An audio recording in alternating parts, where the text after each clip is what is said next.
Greetings to all viewers on the Sky Iron channel. In this video, we take an in-depth look at the rank system of the Wehrmacht's ground forces during World War II. We will explore how this structure was organized, what roles and responsibilities soldiers of different ranks held, and how their positions were reflected through external insignia, such as shoulder boards, collar tabs, and other distinguishing marks used across various branches of service. You will learn how the ranks of enlisted men, NCOs, and officers differed from one another, what unique features elite units possessed, and how a soldier's affiliation could be identified by the details of their uniform. This overview will help you gain a clearer understanding of the military organization of that era and the visual elements of its uniforms. In the Wehrmacht, there was no single universal rank for all enlisted soldiers. Instead, each soldier was designated according to his military specialty. For example, an infantryman was called a Schütze, a combat engineer, a pioneer, an artillery crew member, a cannoneer, and soldiers of other branches had their own titles reflecting their role and the type of unit they served in. The uniforms and insignia of the enlisted ranks were quite modest. Their shoulder boards were simple, solid-colored straps in a dark blue-green shade, without any additional decorations or markings, emphasizing their basic rank status. Enlisted men did not have sleeve insignia at all, and the collar tabs were standardized and identical for all soldiers of the enlisted and junior NCO categories. This created a unified appearance within units and made it easier to distinguish higher-ranking personnel. A typical Schütze was armed with the standard infantry rifle of the German Army, the Karabiner 98K, known for its reliability and accuracy. This weapon became closely associated with the basic riflemen of the Wehrmacht, who carried out essential duties both in formation and on the battlefield. The next rank after a regular enlisted soldier in the Wehrmacht was Oberschütz. Visually, the uniform was almost identical to that of a standard Schütze. The shoulder boards remained the same in design and color. However, to indicate seniority, a special sleeve insignia was used, a circle about 5 centimeters in diameter with a silver embroidered star. These sleeve patches were the primary way to distinguish between enlisted ranks, as the shoulder boards of all soldiers at this level were identical. The patch was worn on the left sleeve, slightly above the elbow. The rank of Oberschütz was usually assigned automatically to soldiers who had completed initial training and gained some experience. This allowed the command to easily differentiate between those who were already accustomed to service and had demonstrated their abilities and the newly arrived recruits just beginning their military career. The third rank in the Wehrmacht was Gefreiter, equivalent to a Jefreiter in the Red Army and SS Sturmmann in the SS troops. The distinguishing feature of this rank was a sleeve insignia in the shape of an equilateral triangle with sides of about 8.5 centimeters, with the two lower edges trimmed in aluminum braid. At this rank, a soldier could take on more specialized roles, such as a sniper, scout, telephone operator, or the second member of a machine gun crew. The Wehrmacht had a very diverse system of positions, and Gefreiter often performed a variety of tasks depending on their unit.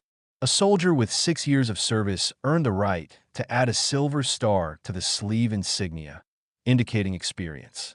Otherwise, the uniform remained the same as that of the lower enlisted ranks. In combat, Gefreiter and Oberschütz were primarily armed with Karabiner 98K rifles, though some, such as artillerymen, could also carry pistols. The next rank in the Wehrmacht was Oberstfreiter, which had no direct equivalent in the Red Army and corresponded to SS Rottenführer in the SS troops. A second row of aluminum braid was added to the sleeve insignia to denote this rank. With the rank of Oberstfreiter, a soldier could take on more responsible and technically demanding positions. He could serve as the lead member of a machine gun crew, a radio operator, an armored vehicle driver, a tank driver mechanic, a gunner, or a skilled sniper. In certain cases, especially when there was a shortage of personnel, an Oberstfreiter could command a small unit, such as a rifle, machine gun, or mortar squad, consisting of 2 to 9 soldiers. The highest enlisted rank in the Wehrmacht was Stabsgefreiter, which had no direct equivalent in either the Red Army or the SS. The sleeve insignia for this rank consisted of a triangle with 2 rows of aluminum braid, complemented by a silver star, indicating a high level of experience and seniority among the enlisted personnel. In practice, this rank was quite rare. Experienced soldiers with the rank of Oberstfreiter were usually promoted directly to the NCO ranks, bypassing this intermediate step. The rank of Stabsfreiter was typically assigned only to those soldiers who, for various reasons, did not meet the requirements for promotion, such as insufficient military literacy or political unreliability. Additionally, in some cases, this rank was given to soldiers who had previously held NCO positions but had been demoted due to serious service failures or disciplinary issues. Thus, Stabsfreiter represented the senior enlisted rank, possessing experience and certain responsibilities while remaining within the enlisted category, and often performing more complex and demanding duties than lower-rank soldiers. The next Army rank was Unteroffizier, which belonged to the non-commissioned officer, NCO, cadre, and represented the first level of the command structure in the Army. In the Red Army, this rank corresponded to junior sergeant, and in the SS troops, Unterscharfer. The main distinguishing feature for Unteroffizier became the shoulder boards.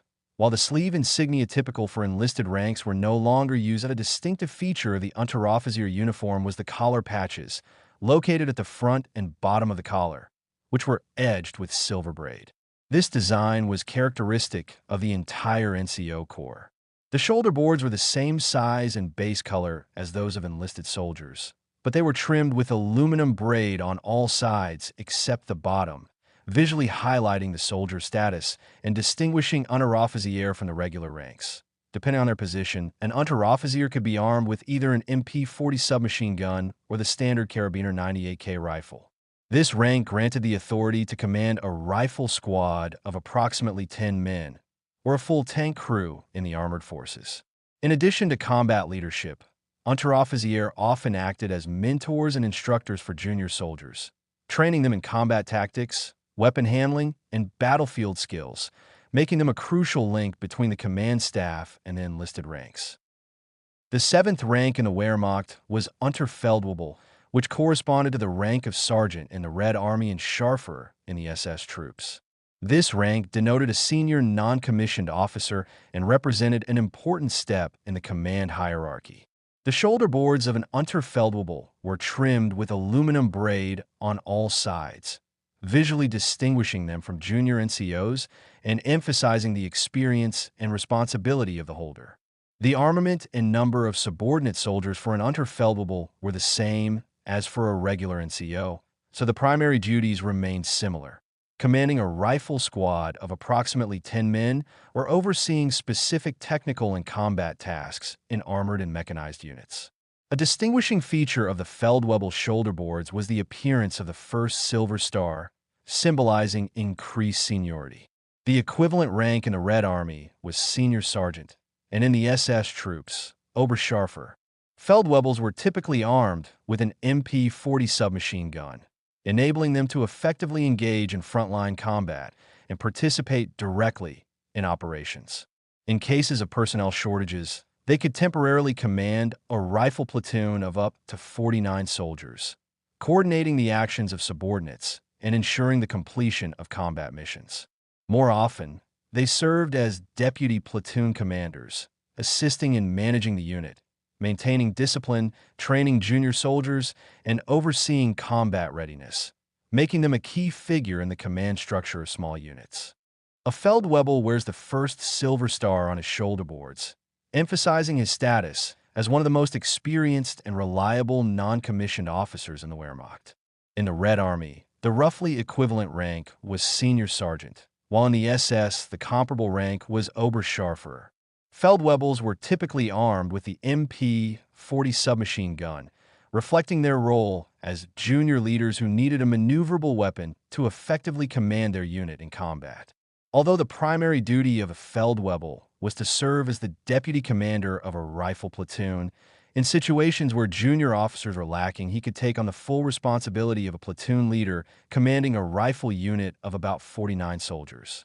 Feldwebels often became the backbone of their units, ensuring discipline, combat readiness, and the training of the enlisted men, as well as coordinating their actions on the front line.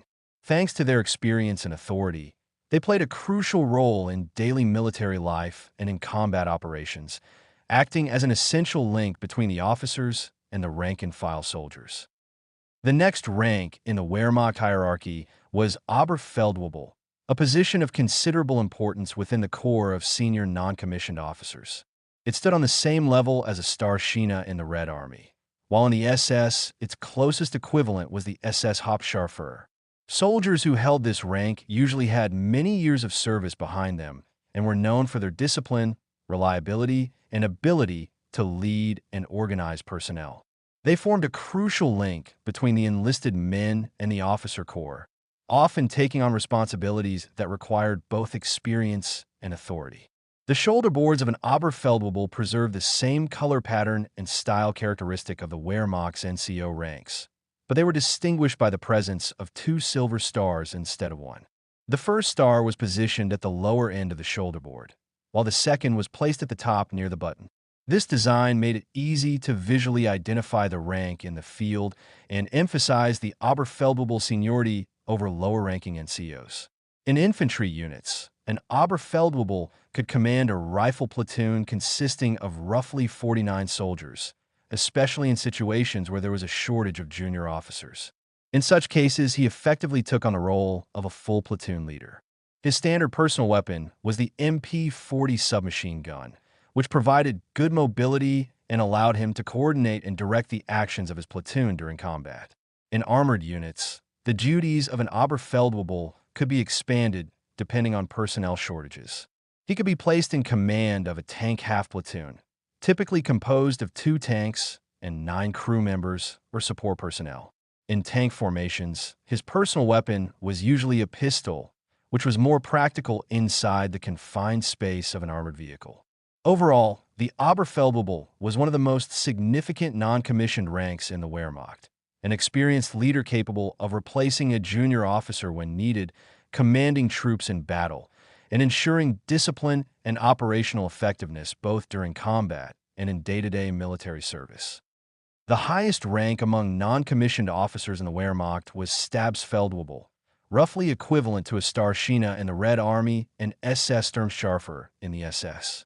The shoulder boards retained the familiar design of previous NCO ranks, but an additional silver star was added. 2 stars were positioned at the lower part of the shoulder board, while the third was placed at the top near the button, emphasizing the high status of this rank within the NCO Corps. Stabsfeldwebels most often held the position of Hauptfeldwebel, performing the duties of a company or battalion senior NCO. It is important to note that Hauptfeldwebel was a position, not a military rank, as some historians mistakenly claim, so the shoulder boards did not carry any special distinguishing marks. A soldier assigned to the role of company senior NCO wore 2 rows of aluminum braid on the cuffs of both sleeves, which visually indicated his official position and authority within the company. Now, let's move on to the junior officer ranks. The first of these was lieutenant, equivalent to a lieutenant in the Red Army and an SS Untersturmfer in the SS. The shoulder boards consisted of 2 rows of silver double-braided cords. The inner cord was folded in half, forming a loop for the button, while the outer cord wrapped around it. A lieutenant typically commanded an infantry platoon of 49 men or a tank platoon consisting of 4 tanks and 19 crew members. They were armed with a pistol and, in some cases, additionally with a submachine gun. The next rank in seniority was Oberleutnant, equivalent to a senior lieutenant in the Red Army and an SS Obersturmfer in the SS. The shoulder boards were similar in design to those of a lieutenant, but featured 1 golden star, which could be placed either in the center or at the bottom of the board. An Oberleutnant carried the same weapons and commanded the same number of subordinates as a lieutenant. In cases of personnel shortages, they could lead an infantry company of up to 190 men. The final junior officer rank was Hauptmann, equivalent to a captain in the Red Army and an SS Hauptsturmfer in the SS. The shoulder boards bore 2 golden stars. A Hauptmann was armed with a pistol and an MP-40 submachine gun and had access to a means of transport, either a horse or a car with a driver. They commanded an infantry company of 190 men, a tank company consisting of 19 tanks and 144 soldiers, or an artillery battery with 4 guns and 150 personnel. The next Army rank, Major, belonged to the Senior Officer Corps, also known as staff officers. Its equivalent in the Red Army was also Major, while in the SS it corresponded to Sturmbannführer. The shoulder boards were made from the same silver double-braided cords, but featured a more intricate design, which Wehrmacht officers jokingly nicknamed the Caterpillar. A major was armed with a P-08 or P-38 pistol and provided with a service vehicle and driver. According to regulations, they were expected to command an infantry battalion of 860 men or a tank battalion of 60 to 70 tanks. The shoulder boards of an Oberstleutnant featured the same braided pattern but included a golden star in the center. The equivalent rank in the Red Army was Lieutenant Colonel, and in the SS it corresponded to Obersturmbannführer. An Oberstleutnant was armed with the same pistol and provided with a service vehicle and driver. They were normally assigned to command an infantry battalion, but in some cases could lead an infantry regiment of up to 3,000 soldiers. The highest staff officer rank in the Wehrmacht was Oberst, equivalent to a colonel in the Red Army and an SS Standartenführer in the SS. The shoulder boards had a similar design to those of lower-ranking staff officers, but featured 2 golden stars. An Oberst was armed with a pistol and provided with a service vehicle and driver. According to regulations, they commanded an infantry regiment of 3,000 men or a tank regiment of 120 to 150 tanks. Now moving on to general officer ranks. A general major had shoulder boards without stars, resembling those of staff officers. However, the braid consisted of 3 cords instead of 2, with the outer strands in gold. The weave was larger, leaving only 4 loops on each side. A general major typically commanded an infantry, motorized, armored, mountain infantry, or cavalry division, totaling approximately 15,000 to 17,000 soldiers. The equivalent rank in the Red Army was also general major, and in the SS it was Brigadefuhrer. The next general rank was general lieutenant. The shoulder boards had a similar pattern and color scheme, but a large silver star was added in the center. A general lieutenant carried a pistol for self-defense and had access to 1 or more service vehicles. For example, Heinz Guderian, in addition to a comfortable car, preferred to travel in a radio-equipped armored personnel carrier. A general lieutenant commanded a division or an army corps consisting of 2 to 3 divisions, totaling about 35,000 to 45,000 soldiers. The equivalent rank in the Red Army was general lieutenant, and in the SS it was Gruppenführer. The next rank was general of the branch. Their shoulder boards displayed 2 silver stars. Typically, a general of the branch commanded an army, motorized, or tank corps of 3 to 4 divisions, totaling roughly 45,000 to 60,000 men. Weapons and assigned transport were the same as for lower-ranking generals. The equivalent rank in the Red Army was General of the Army Corps, and in the SS it was Obergruppenführer. The second highest rank in the Wehrmacht was General Oberst. The shoulder boards featured 3 silver stars, 2 at the bottom and 1 at the top. A General Oberst commanded an army consisting of 2 to 3 corps, totaling around 90,000 to 140,000 soldiers. The corresponding rank in the Red Army was General of the Army, not Colonel General, as a literal translation might suggest. In the SS, the equivalent rank was Oberstgruppenführer. The highest army rank in the Wehrmacht was General Feldmarschall, equivalent to a Marshal of the Soviet Union in the Red Army. The shoulder boards had the same design as lower-ranking generals, but instead of silver stars, they displayed 2 cross batons. A General Feldmarschall commanded an army group, totaling approximately 300,000 to 500,000 soldiers. I'm sure everyone recognizes Erich von Manstein in the slide, with the golden shield for the capture of Crimea and Sevastopol. If you enjoyed this video, please support it by giving a like and leaving 2 to 3 meaningful comments. This really helps with YouTube promotion. Thank you for watching.